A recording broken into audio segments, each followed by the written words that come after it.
Pode aumentar imposto, pode espeviar, pode mandar cartinha, pode ameaçar. Aqui tu não te cria, aqui nós é caveira. Laranja a gente come, fascista a gente queima.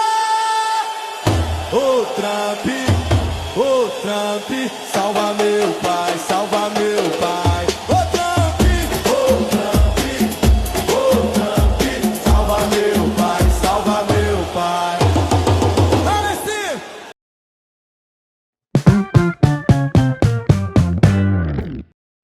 Salve, camaradas! E aí, tudo bem?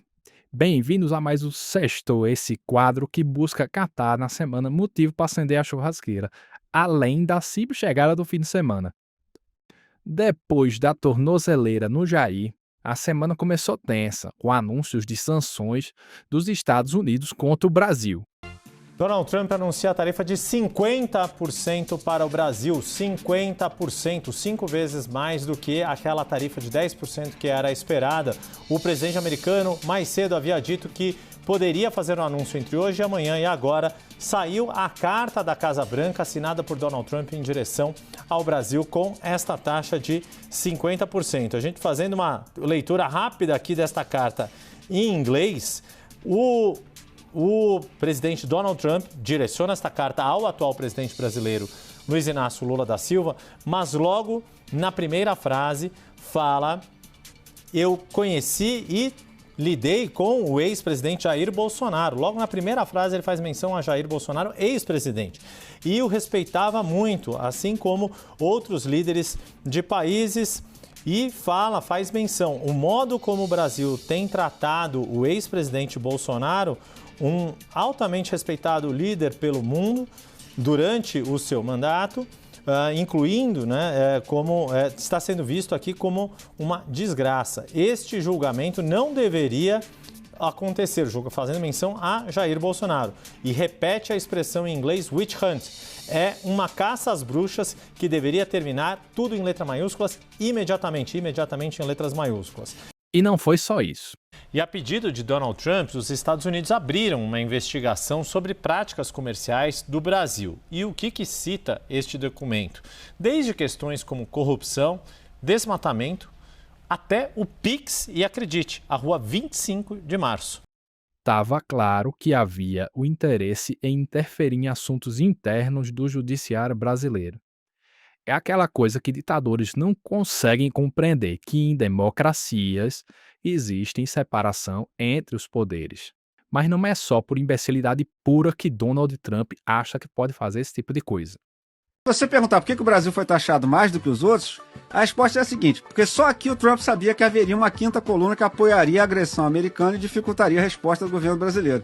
Então, basicamente, olhou para um país que viu que ele tinha um movimento poderosíssimo, com voto pra cacete, que apoiaria ele se ele sacaneasse o país. Ele pensou, bom, isso eu não vou achar em nenhum outro lugar do mundo, então eu vou entrar aqui. E aí ele veio aqui pedir tudo o que as empresas americanas sempre quiseram contra o Brasil.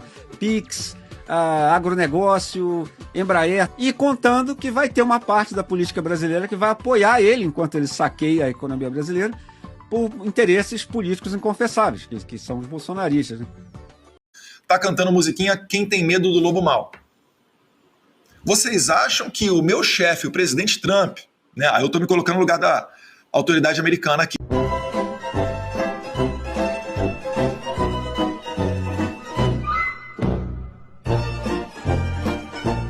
E a relação pessoal com ele é o mais importante. E aparentemente é isso que Eduardo Bolsonaro e seus aliados conseguiram. Tendo isso em mente, e tendo que a gente já não construiu nada até agora, sobra a pergunta, O que fazer, então, para ao menos conseguir este canal? E daí me parece que é inescapável a conclusão que, inclusive, os senadores disseram, Tem que ter um movimento do próprio Lula para estabelecer um contato direto. Engolir um pouco o orgulho, engolir esse discurso meio grandiloquente, feito para o público interno aqui, de desafiando o Trump e tudo, que talvez até ajude um pouco a popularidade dele, mas não tem ajudado em nada a chegar em qualquer acordo. E ligar para o Trump. Vai ser atendido? Não sabemos. Mas levar uma eventual esnobada do presidente americano não é nada próximo do interesse brasileiro e de milhares de empregos que estão aí. Na carta é negociável, por exemplo, o senhor vê uma possibilidade de o Congresso Nacional aprovar uma anistia ao ex-presidente Jair Bolsonaro como uma das saídas para resolver esse tarifaço, ou isso não deve ser colocado na mesa de jeito nenhum?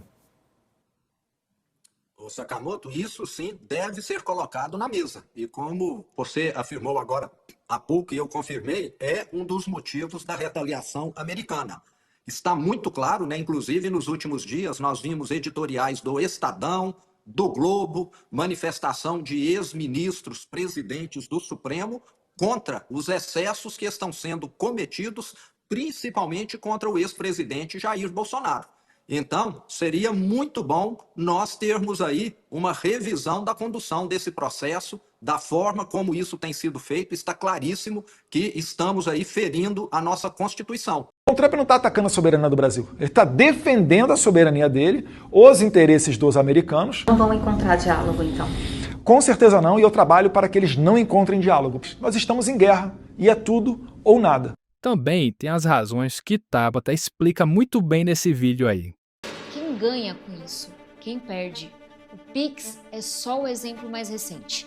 Criado por servidores do Banco Central, gratuito, instantâneo, seguro, um dos sistemas de pagamento mais eficientes do mundo. Talvez você não saiba, mas o resto do mundo não tem Pix. Na Europa não tem nada parecido. Nos Estados Unidos ainda é comum usar cheque. Se você tem menos de 30 anos, pergunta à sua mãe o que é um cheque. E por isso o nosso Pix virou alvo, porque cresceu rápido, fez o uso de cartão de crédito cair, tirou o mercado de Visa e Mastercard, duas gigantes americanas que lucram bilhões com as transações que a gente faz. Ele também atrapalha os planos de empresas como Apple, Google e Meta, que têm seus próprios sistemas de pagamento, com taxas, cartões e lucros para elas. Todas elas estavam na primeira fila na posse de Donald Trump, porque o projeto de poder dele também é bom para elas. Manter o mundo usando tecnologia americana, sem concorrência, sem regulação. Mas aí, Lula vem com isso. Contar uma coisa para vocês. Eu não sou mineiro, mas eu sou bom de truco. E se ele estiver trucando, ele vai tomar um 6. Se ele estiver trucando, ele vai tomar. Notícia urgente por aqui, Dionísio. Presidente americano Donald Trump oficializa tarifaço de 50%, mas retira da lista quase 700 produtos brasileiros. Então Trump assina o decreto e a gente percebe a arregada gigante. Mas antes de partirmos para a celebração do golaço da diplomacia brasileira, temos que pontuar que as tarifas que foram mantidas terão impactos negativos sim para o Brasil. Por vários motivos que interferem na balança comercial, que também tem produtos importantes como pescado que foram taxados lá com seus 50%. Por outro lado, as ameaças eram muito maiores e o que foi taxado ia ser taxado de qualquer forma, independente de Lula ceder ou não para o Laranjão. Sim, também vale a pena mencionar a aplicação da Lei Magnitsky, que Alexandre de Moraes havia sido acionado pela lei, os detalhes do que deve ser aplicado a Alexandre de Moraes, o governo norte-americano deve anunciar em instantes. Mas o que a gente já sabe com base na Lei Magnitsky, que há uma restrição a Alexandre de Moraes de viagem aos Estados Unidos, restrição de utilização de algumas bandeiras de cartão de crédito e contas bancárias também em instituições ou corporações associadas aos Estados Unidos. Que alegrou tanto Eduardo Bolsonaro que ele até quebrou um jejum de uma substância que ele tinha parado de usar por um tempo.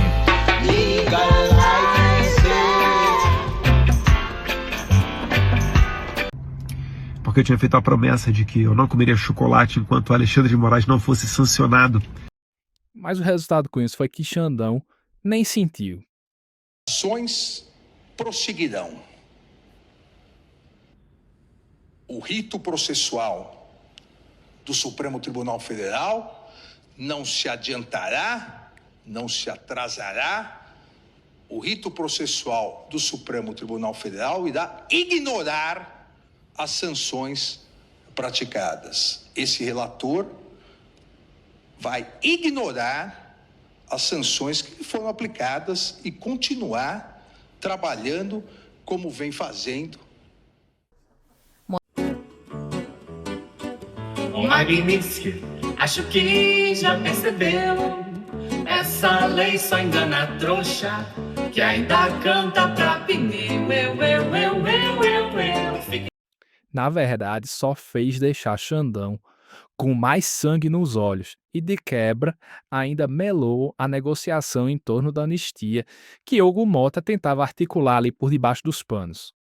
Então tá aí os motivos para aquele churrasco do final de semana. Trump peidou pro Brasil, trucou e levou 6.